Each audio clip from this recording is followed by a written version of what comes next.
안녕하세요. 오늘도 사연살롱을 찾아주셔서 감사합니다. 저는 남편의 유언대로 자식들에게 비밀을 만든 끝에 요양원에 갇힐 위기를 넘긴 80대 여성입니다. 저는 매일 새벽 수영을 갈 만큼 신체도 건강하고요. 오래전의 일을 어제 일처럼 기억할 만큼 정신도 또렷해요. 심지어 저는 제 또래보다 허리도 굽지 않았죠. 그렇게 건강 빼면 시체인 제가 요양원에 갈 줄은 꿈에도 몰랐어요. 그것도 치매를 이유로 말이에요. 이렇게 컴퓨터도 다루는 저인데요. 그걸 괜한 자리 차지였어요. 그만큼 저는 결백이라는 표현이 맞는지 모르겠지만 결백했어요. 치매가 아님을 증명하기 위해 노력했어요. 하지만 그건 오히려 중증이라는 오해를 받았어요. 저는 이대로 요양원에서 눈을 감는 게 아닐까 하는 불안한 마음이 들었어요. 그리고 그때 저는 아들과 며느리에게 충격적인 말을 들었죠. 그제서 저는 하늘에 있는 남편이 저를 도와주고 있었다는 것을 깨달았어요. 남편이 마지막까지 당부했던 말들이 사실이라는 것을 알 수 있었죠. 대체 무슨 이야기인지 궁금하시죠? 지금부터 시작할게요. 저는 처녀 시절 보험회사에 다녔어요. 그때 직장 상사가 제게 꾸준히 선을 보지 않겠냐고 했죠. 계속 거절하다가 지쳐서 받겠다고 했어요. 숙자씨, 정말 후회 안 할 거예요. 그 사람 그렇게 생겨도 땅 부자라니까. 땅 부자고 뭐고 간에 이번에 나가면 다시는 그런 부탁 안 하실 거죠? 안 하지. 오히려 숙자씨가 나한테 고맙다고 할걸? 또 그 소리. 정말 이번이 처음이자 마지막이에요. 저는 지겨운 일을 해치우는 심정으로 선자리에 나갔어요. 유명한 경양식집이었고 상대는 먼저 자리에 앉아 있었어요. 저도 일찍 온 건데 언제부터 기다리신 거예요? 아, 여기가 저희 가게 근처여서요. 일찍 문 닫고 나왔습니다. 저 때문에 그러실 필요 없는데 괜히 죄송하네요. 그러실 필요 없습니다. 식사 안 하셨죠? 여기 아세요? 알긴 알아요. 그럼 제일 유명한 메뉴로 2개 시킬까요? 저희는 그 경양식집에서 가장 유명한 돈가스를 시켜 먹었어요. 그리고 천천히 남자를 살펴보는데 옷도 머리 스타일도 전체적으로 검소해 보이더라고요. 정말 땅 부자로는 안 보였어요. 그런데 땅을 얼마나 가지고 계신 거예요? 네? 아, 저희요? 그거야 셀 수 없을 정도로 많죠. 뭐 찾으시는 땅 있어요? 아니면 빌라나 주택도 있어요. 와, 정말 대단하시네요. 언제 그렇게 모으셨어요? 뭐 이 정도는 기본이죠. 다른 데도 저희 정도는 가지고 있습니다. 그럼 그 땅이나 빌라나 주택 가지고 생활하시는 거예요? 그렇죠. 다른 데도 똑같은데요. 앞으로도 계속 그러실 생각이고요. 네, 나쁜 직업은 아니니까요. 에이, 그게 뭐가 직업이에요. 직업은 그런 게 아니죠. 솔직히 말하면 백수 아니에요? 네? 백수요? 땅 부자가 백수죠. 직업은 아니잖아요. 땅 부자요? 저는 복덕방 하는데요. 네? 아니, 팀장님이 땅 부자라고 해서. 아, 뭐, 땅을 많이 가지고 있긴 합니다. 다만 제 수요가 제 명의가 아닐 뿐이죠. 그런데 선짜리 나와서 상대 직업도 모르고 좀 서운한데요. 저는 오해를 한 것에 대해 연신 사과를 했어요. 그리고 속았다는 생각이 분하더라고요. 사실 선짜리를 주선한 팀장이 저를 놀리는데 선수였거든요. 저는 내일 가만두지 않겠다고 생각했어요. 그리고 선짜리는 망했다고 생각했죠. 그런데 다음 날에 상대가 퇴근 시간에 회사 앞에서 저를 기다리고 있더라고요. 안녕하세요. 무슨 일이에요? 아, 팀장님 찾아오셨어요? 아니요. 같이 저녁 먹자고요. 오늘도 가게 문 일찍 닫고 왔어요. 그렇게 저희는 연애를 하게 되었고 연애 6개월 만에 결혼을 했어요. 결혼을 한 저는 보험회사를 그만뒀어요. 그땐 그럴 때여서 별로 서운하다거나 속상하지 않았어요. 그리고 아이를 가졌죠. 저희 부부가 금슬이 좋아서 사남매나 낳아서 길렀어요. 그러면서 저는 남편의 복덕방에서 일을 돕기도 했어요. 틈틈이 오래 일을 배우기도 했고 제가 일머리가 좀 있거든요. 그래서 나중에는 복덕방 일을 다 꿰뚫고 있었어요. 남편이 외근을 나가 없어도 복덕방이 굴러갈 정도였죠. 그런 저를 시아버지가 무척 예뻐했어요. 아가야, 너는 어쩜 그렇게 말도 잘하고 머리가 좋냐? 하나를 가르치면 열을 안다는 영재가 우리 며느리지 누구냔 말이야. 내가 데리고 같이 일하고 싶구나. 내가 월급 줄 테니 내 복덕방에서 일하지 않으련? 에이, 그래도 제 남편 도와야죠. 말씀만으로도 감사해요. 나는 네가 그래서 더 마음에 든다. 사람이 의리도 있어. 너는 정말이지? 남자로 태어났으면 대통령도 될 인물이다. 아니지. 대통령이 아니어도 큰 사람이 됐을 거야. 당신은 며느리가 그렇게 좋아요? 그런 칭찬 나한테는 한 번도 하지 않더니. 당신은 아직도 복덕방 일 제대로 못하잖소. 이거 가져오라고 하면 틀림없이 저거를 가져오지. 안 그렇소? 그런데 우리 며느리는 이걸 가져오라고 하면 저것도 가지고 오고 배는 더 잘하지. 그러면서 시아버지는 공인중개사 제도가 도입된 이후에 공인중개사 자격증이 생기고 은퇴했어요. 그리고 남편이 자격증을 따기 위해 공부를 시작했는데 시아버지가 저도 해보라고 했어요. 아가야, 너도 한번 해보지 그러니? 부부가 같이 하면 더 좋지. 나도 이제 없는데. 그래도 제가 할 수 있을까요? 어려운 시험인 것 같던데. 더군다나 지금 막내가 고등학교 1학년이라 손이 많이 가서요. 너는 분명히 반드시 붙는다. 이 시아비가 장담하마. 애들 걱정이면 그래. 우리 막내 손녀가 고등학교 졸업하면 그때 도전해보거라. 그때 해도 안 늦는다. 저는 시아버지와 그렇게 하기로 약속을 하고 일단 막내가 좋은 대학에 입학하는 데 노력을 했어요. 솔직히 제가 하는 건 별로 없죠. 공부는 막내가 하는 거니까요. 하지만 저에게는 좋은 식사를 챙겨주고 같이 밤을 새면서 응원을 해야 할 의무가 있었어요. 엄마니까요. 그리고 첫째부터 셋째까지 대학을 보낼 때 늘 해왔던 루틴인데 막내만 뺄 순 없었어요. 그건 차별이잖아요. 저는 반드시 사남매를 차별 없이 키우고 싶었거든요. 그래서 저를 위한 투자는 뒤로 미뤘죠. 그런데 저를 향한 투자는 계속 미뤄지게 되었어요. 남편이 폐암 말기 선고를 받았거든요. 남편은 상태가 너무 심각해 입원을 해야 했어요. 남편이 없는 복덕방은 더 이상 운영할 수 없었죠. 제가 자격증이 있었더라면 끝까지 어떻게든 버티고 있었을 텐데 그게 아니었잖아요. 그리고 생활이 어려워진 저희 식구들은 집을 빼고 시아버지의 건물 가장 아래에서 생활해야 했어요. 반지하였어요. 하지만 그땐 그것도 감지덕지였어요. 그리고 시아버지에게 경제적으로 도움을 받아야 했어요. 제가 식당에서 아르바이트 하는 것으로 생활이 안 됐거든요. 그렇다고 이제 막 자리 잡은 애들에게 돈을 부탁할 수도 없었어요. 부모가 그렇잖아요. 어떻게 자식들한테 손을 벌리겠어요. 그리고 저는 식당에 출근하기 전과 퇴근을 하고 나서 매일 남편에게 가 남편을 보살폈어요. 시어머니는 매일같이 절에 가서 기도를 하고 시아버지도 제가 식당에서 일을 하는 시간에 남편을 찾아와 남편을 보살폈어요. 모두 남편이 회복하기를 바랐죠. 하지만 남편은 끝내 일어나지 못했어요. 투병한 지 2년이 되던 해에 하늘나라에 갔어요. 남편이 하늘나라에 간 뒤에 저는 절망했어요. 제 인생에서 사별이라는 게 있을 줄은 단 한순간도 상상하지 못했거든요. 꿈에도 몰랐거든요. 저는 이제 앞으로 어떻게 살아야 할지 도무지 가늠이 가지 않았어요. 그래도 다행인 게 간호사가 된 첫째가 이미 같은 병원 원무과에 있는 남자와 결혼을 했고 둘째도 마찬가지로 결혼을 해 남편과 리모델링 업체를 하고 있었어요.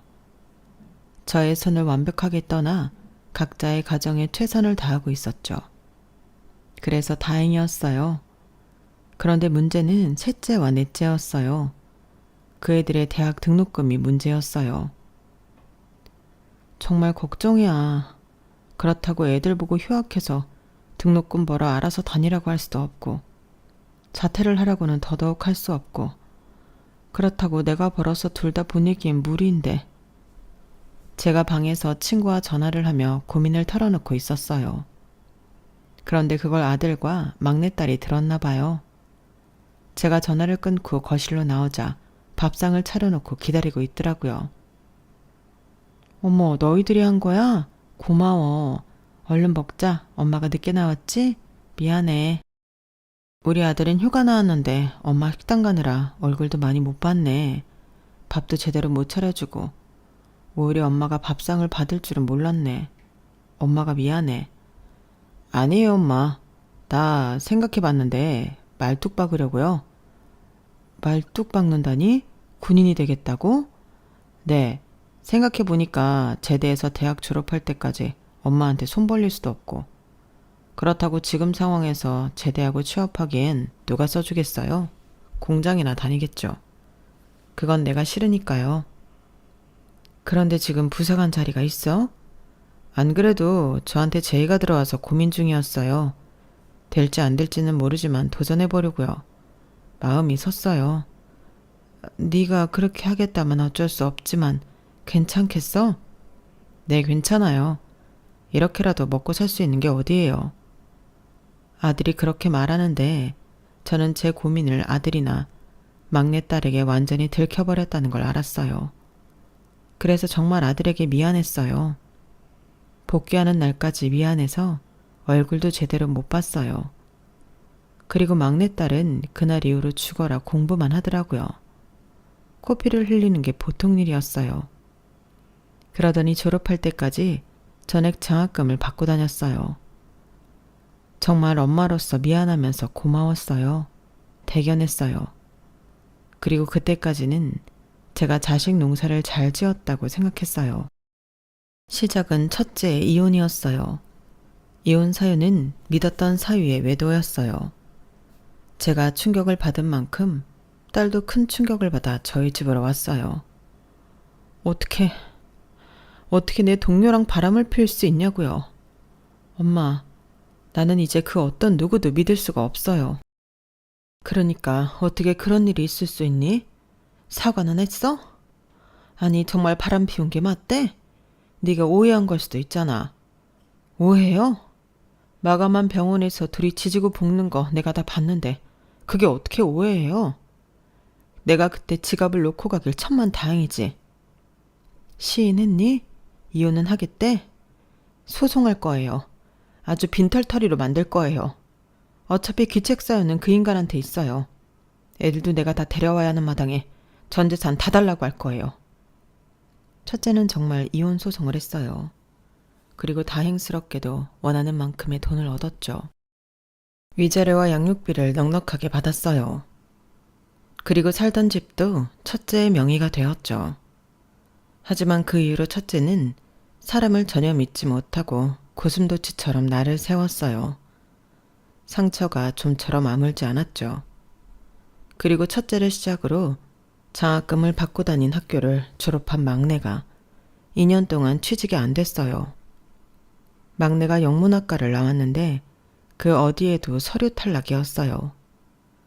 그러자 막내는 공무원 시험을 준비했어요. 4년을 8급 공무원 시험에 도전해 떨어졌죠. 그리고 군무원 시험을 준비했는데 2년 걸리더라고요. 그러니까 총 8년을 백수로 지냈어요. 흔한 아르바이트도 하지 않았죠. 그건 제 탓이기도 해요.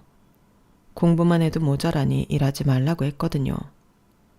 그리고 제가 용돈을 줬어요. 물론 그것도 힘들었지만 시켜주지만 않을 뿐 제가 다 해준 것도 힘들었고 계속 시험에서 떨어지다 보니 막내의 히스테리가 엄청났어요. 솔직히 내쫓고 싶기도 했고 제가 나가고 싶기도 했어요.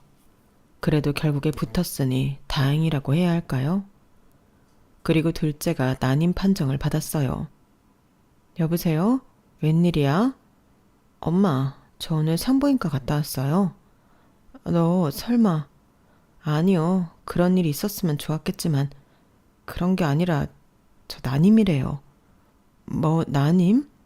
노산이 아니라 난임이라고? 노산도 노산인데 난임이래요. 검사해봤는데 배란 장애 때문이래요. 그래서 결혼 생활한 6년 동안 자연적으로 애가 안 생긴 거였어요. 산부인과 의사한테 엄청 혼났어요. 왜 일찍 병원에 안 왔냐고. 너를 왜 혼내? 그런 걸 어떻게 알고 병원에 가니? 넌 아무 문제 없다. 무슨 문제가 없어요. 나 때문인데. 나 때문에 애가 안 생긴 거였는데. 강서방 문제일 수도 있잖아. 강서방은 아무 문제 없대? 검사해봤어. 아니 일단 그게 누구 문제인지 따져야 하는 게 아니잖아. 해결할 수 있대? 해결할 수 있으면 됐지. 인공수정밖에 방법이 없대요. 그리고 강서방은 아무 문제 없어요. 검사해봤고 내 문제예요. 엄마가 미안하다. 내가 널 가질 때 뭘 안 먹었어. 입덧이 너무 심해서 뭘 먹질 못했다. 그래서 그런 것 같구나. 미안하다. 엄마가 다 미안해. 그렇게 저희 모녀는 울면서 전화를 끊었어요. 그리고 저희 둘째 딸은 인공수정도 잘 되지 않아 지금까지 단 둘이 살고 있어요. 그럼 아들에게 무슨 일이 있었는지 궁금하시죠? 저희 아들은 의젓한 군인이 되어서 타지 생활을 했어요. 그러다 좋은 짝을 만나 27, 어린 나이에 결혼을 했어요. 저는 안 말렸는데 누나들이 동생의 결혼을 말렸죠. 너는 지금 군생활 몇 년이나 했다고 결혼을 해. 돈은 얼마나 모았는데? 그래, 너 결혼이 다 돈인 건 알고 있어? 게다가 6살이나 어린 여자면 21살? 너 사고 친 거야? 그래서 결혼하는 거야? 아니야, 사고 친 거 아니야. 그냥 내가 이런 사람은 다시는 만나지 못할 것 같아서 그런 거야. 영화 봤니? 그건 영화에서 쳐야 하는 대사고 결혼은 현실이라니까. 어디서 만났는데? 너 거기로 정근 간 지 몇 달 안 됐잖아. 인터넷 채팅으로 만났어. 21살이지만 성숙한 친구야. 내가 여기저기 이동하는 것도 충분히 알고 이해하는 애라고. 그러니까 어리다고 너무 막 생각하지 마. 인터넷 채팅? 너 장난해? 결혼이 무슨 소꿉놀이인 줄 알아? 하지만 아들은 6살 어린 여자와 결혼을 했어요. 그리고 우려와 달리 아들 둘을 낳고 잘 살고 있죠. 아니, 잘 살고 있는 줄 알았죠. 그런데 어느 날 막내딸이 전화가 온 거예요. 엄마, 잘 지내요? 자주 전화해야 하는데 전군 가고 바빠서 전화를 자주 못했네. 잘 지내니까 걱정 마. 무슨 일이야? 아, 별건 아니고 내가 지금 오빠랑 같은 부대에서 근무하고 있는 거 알죠? 그럼 알지. 가끔 봐. 너무 바빠서 자주는 못 보지? 가끔 봐요. 가끔 가서 저녁도 먹고 그래요. 그런데 내가 전화를 한 건 오빠가 있잖아요. 네 오빠가 왜? 또 정근을 간다네요? 여기 온 지 2년밖에 안 됐는데. 근데 사실 군인이 정근을 자주 가긴 하지만 너무 자주 가는 건 문제가 있다는 거거든요. 네 오빠한테? 무슨 문제? 들어보니까 오빠가 부대마다 적응을 못하는 것 같더라고요. 저 지금 여기서 오빠가 친오빠라는 거 이야기도 못하겠어요. 오빠 이야기 나오면 다들 비웃고 욕하고. 어떤 점에서? 어떻게 했길래 그러는데? 뭐 하는 이야기는 일도 제대로 안 하면서 상사들 뒷공무니만 쫓아다닌다고 하더라고요. 진급하려고 생쇼를 다 하는데 상사들이 단물만 빼먹고 진급은 안 시켜주고. 그러다 보니 적응도 못하고 하니까 정근 보내고. 사실 오빠 근무하는 동안 얼마나 자주 정근 갔어요. 원래 그렇게 안 보내요. 진급이 어려운 부서라서 그런 거 아니야? 네 오빠가 그러던데? 그런 게 어딨어요? 잘하면 다 진급시켜주지. 이번에도 진급 못하는 것 같던데 계속 이런 식이면 제대해야 할걸요? 근데 오빠 고졸인데 어디에 취직하겠어요? 공장이나 다니겠지. 너는 무슨 네 오빠한테 그런 말을 해. 나도 속상해서 그래요. 그리고 아들은 정말 몇 달 뒤에 정근을 갔어요. 그렇게 20년 동안 아들은 7번이나 거처를 옮겼죠. 그리고 그동안 자가는 없었어요. 저는 딸들도 그렇지만 아들이 안쓰러웠어요. 그래서 아들이 정년퇴직에 얼마 남지 않았을 때 전화를 했죠. 아들아, 지금 바쁘니? 아니요, 무슨 일 있어요? 별건 아니고, 너 올해 정년퇴직한다며. 어디에 정착할 생각이니? 뭐, 와이프 고향으로 갈까 생각 중이에요. 거기에 가면 집 구할 수 있어? 자가로 말이야. 아, 그건 아니죠. 퇴직금이 얼마나 된다고 집을 사요. 요새 집값이 한두 푼도 아니고. 그럼 여기로 와라. 내가 지금 사는 집 주마. 평수가 좁진 않겠지? 34평 정도면. 네? 아니, 그래도 괜찮아요. 엄마가 가진 전 재산이잖아요. 네가 군대 생활 20년 하면서 여기저기 돌아다니며 고생 많았잖니. 내가 너한테 주는 제대 선물이다. 34평도 괜찮지? 아, 34평이든 뭐든 감사하죠. 정말이죠. 엄마, 누나들이 뭐라고 해도 나 주는 거죠? 아들이 제 선물을 무척이나 좋아했어요.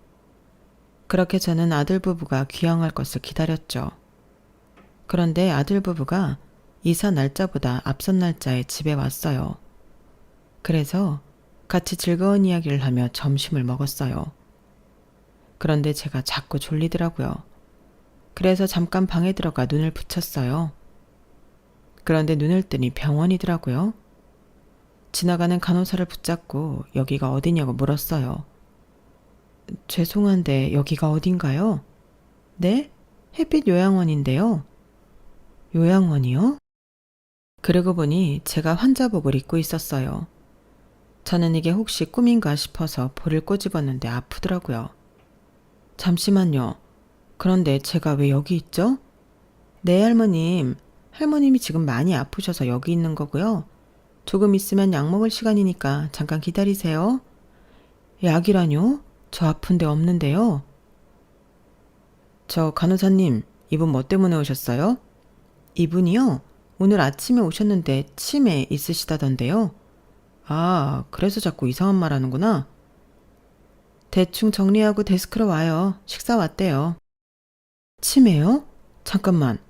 지금 치매라고 했어요? 저 치매 아니에요. 제정신이라고요. 다들 그렇게 말씀하세요. 일단 진정하시고 누워 계세요. 어디 가요? 나 치매 아니라니까? 뭐든 물어봐요. 내가 증명할 테니까. 제가 그러자 간호사들이 웃으면서 병실을 나가더라고요. 그렇게 저는 치매 환자가 되어서 일주일 동안 병실에 갇혀 있었어요. 아주 죽겠더라고요. 하루에 수십 번씩 창밖으로 뛰어내릴까 고민했어요. 그리고 제가 가장 마지막으로 봤던 두 사람, 아들 부부가 저를 찾아왔어요. 어머님 잘 계셨어요? 어때요? 시설 괜찮죠? 그래도 주변에서 가장 깨끗하고 신설인 데를 모신 건데 밥은 괜찮아요? 밥이 상당히 괜찮다던데? 지금 이게 무슨 짓이냐? 멀쩡한 나를 왜 여기에 집어넣은 거야? 멀쩡하다뇨. 80 넘었으면 다 이런 데 오는 거죠 뭐. 밖이 얼마나 위험하다고요. 여기 필요한 거 좀 챙겨왔어요. 더 필요한 거 있으면 말씀하시고요. 네가 이러고도 내 아들이냐? 내 며느리야? 내가 어떻게 치매야? 나 아직도 네 주민등록번호 외우고 있다. 이런 내가 어떻게 치매냐고. 도대체 무슨 속셈이야? 무슨 속셈은요. 34평이잖아요. 그 집에 말이에요. 34평이라 엄마 모시고 살기엔 좁잖아. 그렇다고 엄마를 내쫓아? 그럴 순 없지. 그래서 이렇게 한 거예요. 엄마도 좋고 우리도 좋으려고. 어차피 엄마 지금보다 더 늙으면 여기 들어와야 돼. 좀 일찍 들어왔다고 생각해요. 뭐? 어떻게 엄마한테 그런 말을 하니? 엄마, 생각해봐요. 엄마가 이제껏 나한테 준 게 그 집밖에 없는데 줄 거면 제대로 줘야지. 엄마, 그 집에서 나갈 생각이었어? 아니었잖아. 같이 살 생각이었잖아. 내가 어리면 몰라도 다 컸는데 내가 왜 엄마랑 같이 살아요? 아가야, 너도 그렇게 생각하니? 너도 그렇게 생각해서 이 어처구니 없는 계획에 동참한 거야? 말을 해봐라, 말을. 괜히 엄한 사람 붙잡지 말아요. 그런다고 안 바뀌니까. 누나들이랑 동생한테도 엄마 치매에 걸린 것 같다고 다 말해놨어요. 그러니까 괜히 전화하지 말고. 그리고 아들에게 전화가 와서 아들이 잠깐 병실을 나갔어요. 저는 화를 주체하지 못해 격한 숨을 쉬고 있었어요. 그러자 며느리가 창문을 열더라고요. 너무 나쁘게 생각하지는 마세요. 남편 말대로 어차피 나이 들면 들어가는 데니까. 뭐라고? 그리고 어머님 돌아가시면 어머님이 딱 하나 가진 그 집 저희한테 오는 거잖아요. 그거 미리 주셨다고 생각하세요. 그럼 좀 덜 억울하겠죠? 너 지금 네가 무슨 소리 하는지 알고 하는 거니? 알죠 그럼. 다 생각하고 말하는 거예요. 그리고 어머님, 저런 아들 제가 데리고 사는데 이 정도는 받을 수 있잖아요. 저런 아들이라니. 저 사람 진급 못해서 어거지로 잘리듯 제대했어요. 그 덕분에 여기저기 끌려다녔고요. 이사는 이제 정말 지긋지긋해요. 그동안 제가 잃어버린 명품만 몇 가지인지 아세요? 상상도 못할 거예요. 내가 우리 아들이랑 결혼하라고 했니? 네가 결정한 거잖아. 그런데 왜 나한테 뒤집어 씌우니? 정말 그렇게 생각하세요? 그래요. 물론 21살에 아무것도 몰라서 저 사람과 결혼한 제 잘못도 있죠. 하지만 저렇게 키운 사람은 어머님이잖아요? 뚫리님이라고 막말하는구나. 네, 어차피 다시는 안 찾아올 건데 뭐 어때요? 그리고 어머님 정말 아직 건강하던데요?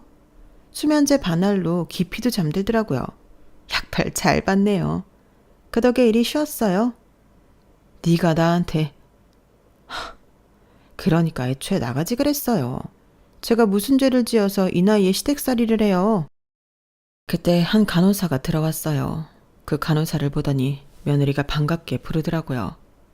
그러면서 음료 박스를 건넸어요. 그때 여자의 촉이 발동했어요. 저기에 분명 뭔가 있을 거라고 생각했죠. 그래서 저는 아들 부부가 간 뒤에 데스크로 갔어요. 머리가 아프니 약을 달라고 했죠. 지금 약 못 드려요. 진단이 필요해서요. 그러니까 잠깐 병실에 계세요. 아니, 지금 머리가 아파 죽을 것 같다니까? 타이레놀이라도 좀 줘요. 여기서 이러시면 안 되는데. 빨리 달라니까. 아니면 저기 음료수라도 좀 줘요. 화나니까 당 떨어지네. 저건 제게 아니라서 못 드려요. 그럼 내가 열까? 아, 이러시면 안 되는데. 잠시만요. 그러면서 간호사가 음료 박스를 여는 순간 봉투가 있었어요. 저는 데스크 안으로 들어가 봉투를 집어 열어봤어요. 역시나 돈이 들어있더군요. 여기에 왜 돈이? 그리고 사람들이 모여든 순간에 아까 며느리에게 음료 박스를 받은 간호사가 왔어요.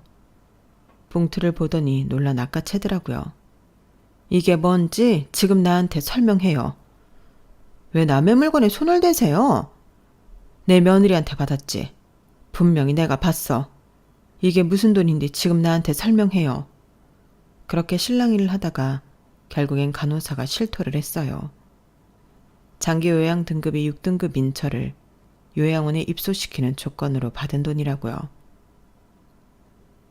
무슨 이유가 됐든 이 돈 받은 거 없던 일로 해줄 테니까 증인으로 서요. 내가 무조건 여기서 안 잘리게 해줄 테니까. 알겠어요? 무슨 증인이요? 내가 우리 아들 부부 고소할 겁니다. 폭행죄에 감금죄로 고소할 거예요. 그리고 저는 간호사에게 부탁을 해 부동산 등기부등본을 떼서 아들 부부가 사는 집으로 보냈어요. 사실 제겐 다른 재산이 있거든요. 앞서 제가 남편의 유언이 있었다고 했죠. 남편의 유언은 자식들에게 재산을 공개하지 말라는 거였어요. 왜요? 그걸 굳이 왜 숨겨요? 내가 자고 있을 때 애들이 그럽디다. 복덕방 오리하면 부동산인 도가 튀어서 재산도 많다던데 자기들은 왜 이렇게 사냐고 합디다. 뭐 아는 재산 없냐고 서로 물으면서 자기들이 이렇게 사는 건 우리가 능력이 없어서 그런 거라고 하더라고. 그러면서 혹시라도 재산이 생기면 무조건 4분의 1로 나눠 갖자고 히히덕거리는 거야. 그때 나는 복도방을 하면서 내린 나의 결심이 틀리지 않았다는 걸 알았어. 그게 뭔데요? 우리 많이 봤잖소. 복덕방을 하면서 가족끼리 재산 때문에 다투는 거. 아, 참 많이 봤죠. 몸싸움도 했잖아요. 그래서 나는 절대로 내 자식에게 물려주기 전까지 내 재산이 이만큼 있다고 말하지 않기로 했어. 지금까지 그러고 있고. 그리고 나는 당신도 그랬으면 좋겠어. 절대 재산에 대해 이야기하지 말아요. 나랑 약속해요. 남편은 돈 앞에서는 부모 자식도 없다고 강조하고 또 강조했어요. 그리고 눈을 감았죠. 저는 남편의 유언을 지켜왔어요. 30억의 재산이 있음에도 절대 말하지 않았죠. 하지만 지금은 남편과의 약속을 깨도 될 것 같았어요. 그래야만 할 것 같았죠. 그래서 저는 30억 재산 목록인 부동산 등기부 등본을 아들 부부에게 보낸 거예요. 그러니 어떻게 됐는 줄 아세요? 다음날 저에게 와서 두 손 두 발 모자랄 정도로 싹싹 빌더라고요. 엄마, 정말 미안해. 내가 잘못했어. 너무 못된 생각이었어.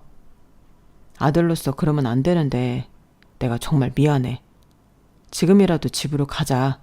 내가 퇴소 준비할게. 엄마, 정말 미안해. 어머님, 정말 죄송해요. 화 많이 나셨죠? 저희가 독단적으로 이런 결정을 해서 정말 죄송해요. 지금이라도 애들 아빠 말대로 집으로 가요. 이제 와서 그런 말을 하면 내가 믿을 것 같아? 못된 것들. 이기적이고 사악한 것들. 무슨 말씀을 해도 다 들을게요. 저를 때리셔도 좋아요. 어머님 화가 풀리기만 한다면 그렇게 하세요. 다운 아빠, 당신은 빨리 가서 퇴소 처리해. 그렇게 저는 요양원에서 나왔어요. 그리고 제가 살던 집으로 갔죠. 지매관이 리모델링도 되어 있고 완전히 다른 집이더라고요. 제 짐은 당연히 없고요. 내 짐은 어떻게 했니? 버렸는데 뭐 어차피 다 오래된 구닥다리잖아요. 새로 사면 되죠.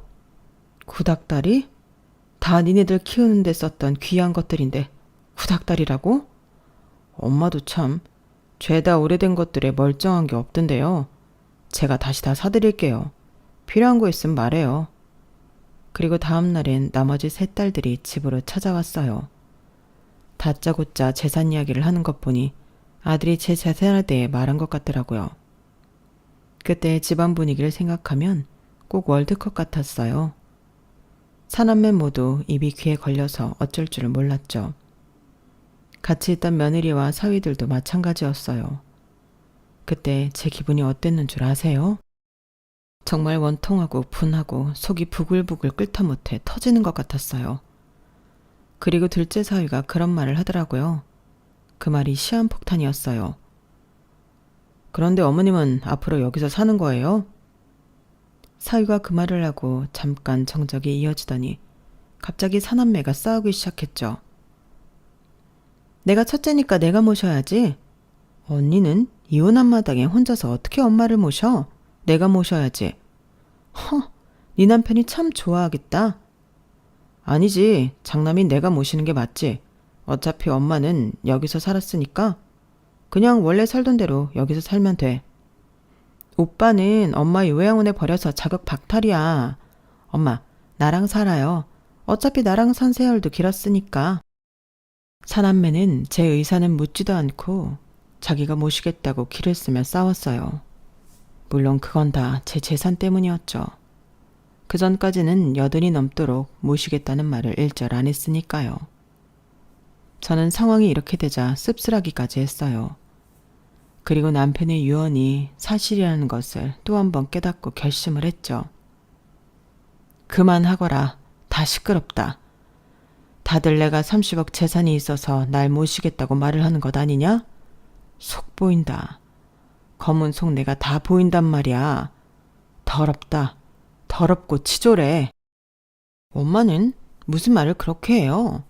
우리가 언제 검은 속내를 보였다고. 애초에 그런 거 있지도 않아요. 한번 볼래요? 아이 참, 속을 닦아서 보여줄 수도 없고. 그래, 보여줄 수도 없으니까 그렇게 자신만만하게 씨부리는 거겠지. 참 간사하다. 사람이 참 간사해.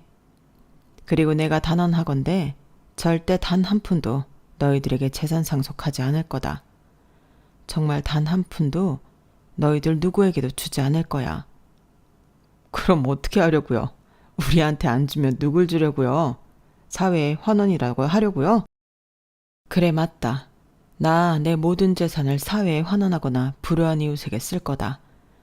지금 너희들이 이렇게 더러운 욕심을 가지고 싸우는 와중에도 힘들고 어렵게 사는 사람들이 많아. 그 사람들을 위해 기꺼이 쓸 거다. 알겠니? 너희들에게 갈 재산은 단 한 푼도 없어. 10원도 없다고. 아니 엄마, 그게 무슨 말이에요? 그 재산을 어떻게 다 사회에 환원한다는 결정을 할 수가 있어요? 아깝지도 않아요? 정말 왜 이래요? 요양원 갔다 오더니 노망든 거예요? 야, 너 때문이잖아. 그리고 올케 때문이잖아. 너희들이 엄마를 요양원에 보내서 이러는 거 아니야. 그것도 강제로. 그게 자식이 할 짓이야? 너희는 재산 상속 받을 생각도 하지 마. 너희는 그럴 자격도 없어. 아, 그건 저희가 사과드린다니까요. 아니, 형님도 입장 바꿔서 생각해 보세요. 어떻게 이 나이 먹고 시댁살이를 해요. 어차피 어머님도 연로해서 요양원 갔어야 했어요. 미리 좋은데 자리 날 때 보내드린 거죠. 어디서 구렁이처럼 넘어가려고. 이제 와서 그런 말 해봤자 달라지는 건 없어. 사남매 며느리의 사이들은 제 결정을 진지하게 받아들이지 않았어요. 그래서 제가 화가 나서 밥상을 엎었어요. 아주 늙고 힘없다고 내 말을 네 집 개소리로 생각하는구나. 그래, 내가 보여주마. 내 결정이 견고하다는 걸 보여주마. 제가 그러자 모두 두 손을 싹싹 빌었어요. 손에서 냄새가 날 정도로 빌었죠. 그러면서 각자 자기가 더 불쌍하게 컸다는 거예요. 저는 최선을 다해 애들을 부족함 없이 키웠는데 그런 소리를 들으니 또 슬퍼지더라고요. 그런데 그 와중에 며느리가 저를 의심하더군요. 그런데 정말 그 30억 어머니 재산 맞아요? 남의 재산 가지고 저희 놀리는 거 아니에요? 뭐? 사실 그렇잖아요. 그런데 왜 이제껏 말 안 하다가 이제 와서 말해요? 저희 모두 다 살면서 한 번씩 힘들었는데 그때 경제적으로 도움 준 적도 없잖아요. 이 서류 다 거짓말이죠? 저는 기가 막혔어요. 그런데 나머지 식구들이 며느리 말을 믿으며 저를 의심하더라고요. 저에게 증거를 대보라고 했어요. 살던 아파트와 여기 목록에 있는 아파트는 네 아버지가 나한테 유산으로 남긴 거다. 세 채 합쳐서 10억쯤 되겠네. 그중 한 곳은 앞으로 재개발된다고 하더구나. 나머지도 어떻게 될 줄 모르지. 그리고 이 숙박업소는 5층짜리 건물이고 25억쯤 한다. 이건 네 할아버지 유산으로 내가 투자한 거야. 한 10억 정도 이득 봤지. 너희들 기를 때는 이 정도 돈은 없었다. 이 정도 설명이면 됐니? 그리고 이 서류가 증거인데 대체 무슨 증거가 필요하다는 거니? 그럼 엄마가 노인연금으로만은 생활한 게 아니라는 거예요? 그렇지. 월세도 받고 숙박업소 운영해서 번 돈도 있고. 어떻게 우리를 속일 수가 있어요? 전 그것도 모르고 이제껏 엄마 용돈 드렸잖아요. 내가 받았어야 했는데. 용돈? 명절이랑 어버이날에만 주던 용돈 말하는 거냐? 물론 주는 것 자체가 고맙지만 내 생활에 큰 도움은 안 됐다. 그리고 너희에게 경제적으로 지원하지 않은 건 너희 아버지의 마지막 유언이야. 너희 아버지는 언제나 너희들이 독립적으로 크길 바랐다. 그래서 나에게 절대 재산을 공개하지 말라고 그랬어. 죽는 날까지도 그 말을 했다. 아버지가 그랬다고요? 참, 아버지도 너무하네. 자식들한테 이렇게 인색해도 되는 거예요? 안 그래 언니? 야, 너 멍청이야? 그런 말을 이제 와서 하면 뭐해? 이미 지나간 일이야. 엄마, 얘가 하는 이야기는 그냥 듣고 흘려요. 저희는, 적어도 나는 절대 엄마의 선택이 틀렸다고 생각하지 않아요. 아버지의 유언도 일리가 있다고 생각하고요. 우리 엄마 아버지 누구보다 현명한 사람이니까 다 이해해요. 그러니까 사회에 환원한다, 기부하겠다 그런 말도 안 되는 소리는 하지 마세요. 아시겠죠? 이제 자식들은 거의 저를 협박하더군요. 그래서 저는 자식들과 며느리의 사위들에게 아들 부부를 고소하겠다고 했어요. 네? 저희를 고소해요?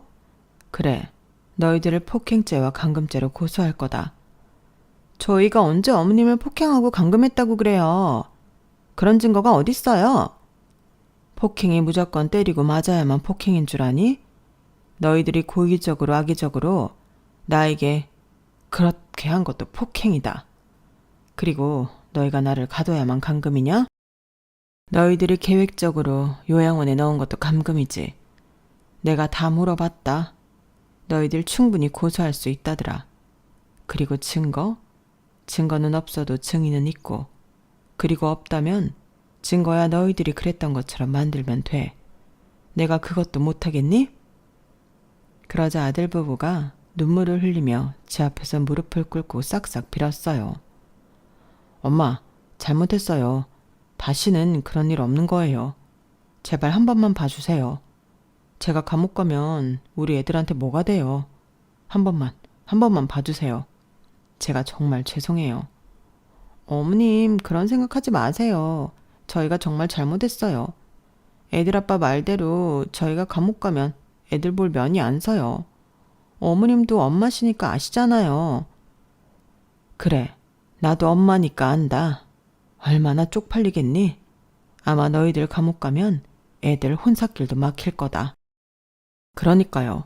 엄마가 애들 얼마나 아껴요. 그렇게 둘 순 없잖아요.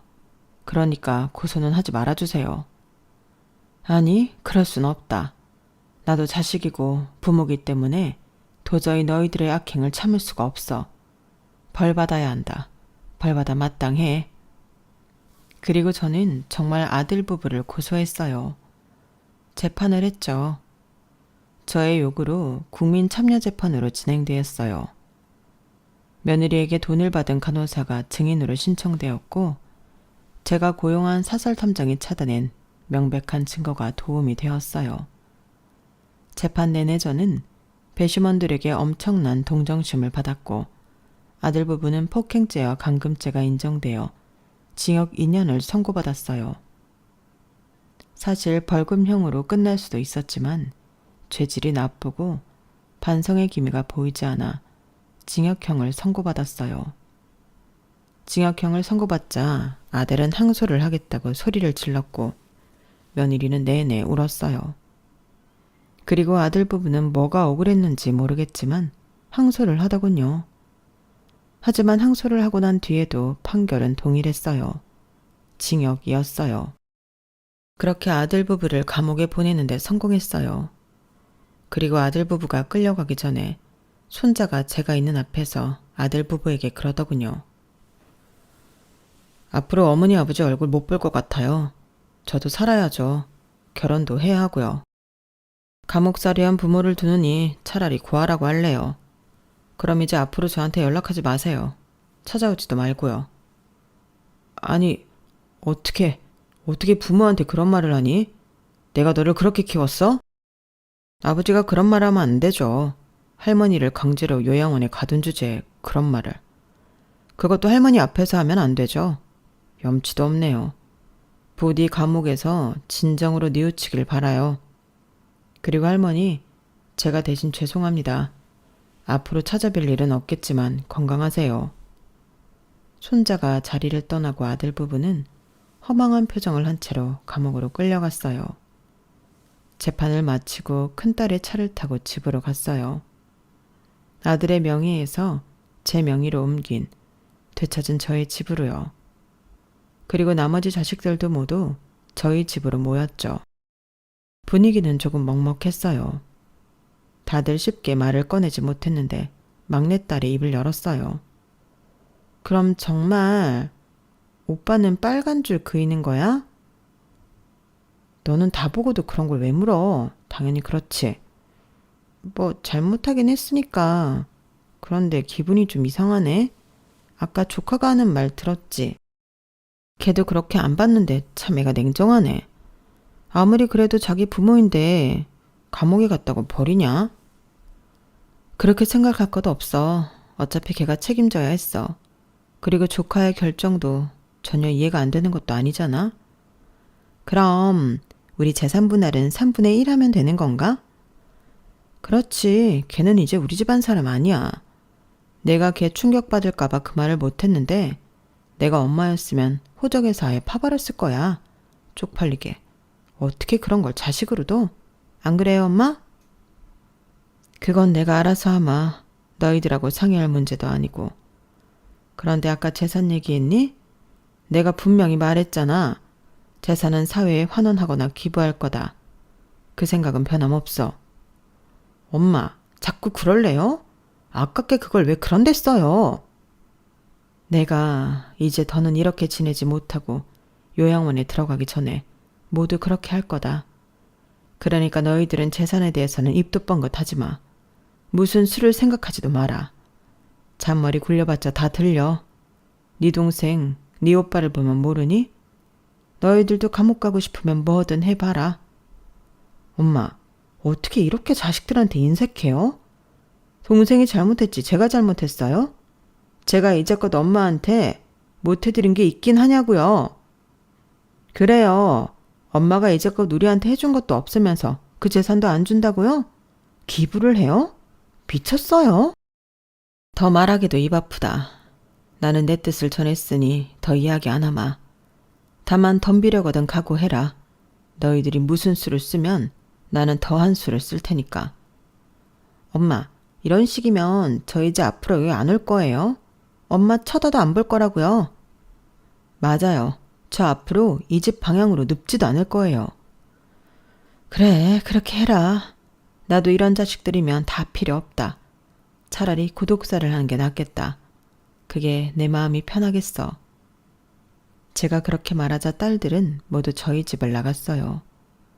그리고 정말 다시는 저를 찾아오지 않았죠. 저는 외톨이가 되었어요. 하지만 그만큼 걱정이 없었죠. 제가 뭐 가족이 아니면 입에 거미줄 치고 살까 봐요. 저 지인이며 아직 살아있는 친구들 많아요. 저는 제게 남은 사람들과 함께 지내면서 즐거운 노후를 보내고 있어요. 그리고 이제 살 날이 얼마 남지 않았으니 재산을 환원할 재단이나 단체를 선별 중입니다. 정말 좋은 곳에 귀하게 쓰이고 싶어서 심사숙고 중이에요. 여기까지가 제 사연입니다. 고작 34평 아파트 한 채로 아들과 며느리로부터 자식들까지 그들의 진면모를 확인한 사연 어떻게 들으셨나요? 저는 이번 일을 통해 아무리 제 배 아파 낳은 자식이라고 할지라도 남이라는 걸 새삼 깨닫게 되었네요. 돈 앞에 장사 없다는 말이 괜히 나온 게 아니라니까요. 그러니 여러분들도 누구든 돈 앞에서 조심하시고 또 조심하시길 바랍니다. 여러분들의 앞날이 풍요롭기를 간절히 바랍니다. 여러분, 사연 댓글에 응원과 현명한 조언 부탁드려요. 좋아요와 구독은 저에게 큰 힘이 됩니다. 오늘도 좋은 일 가득하세요.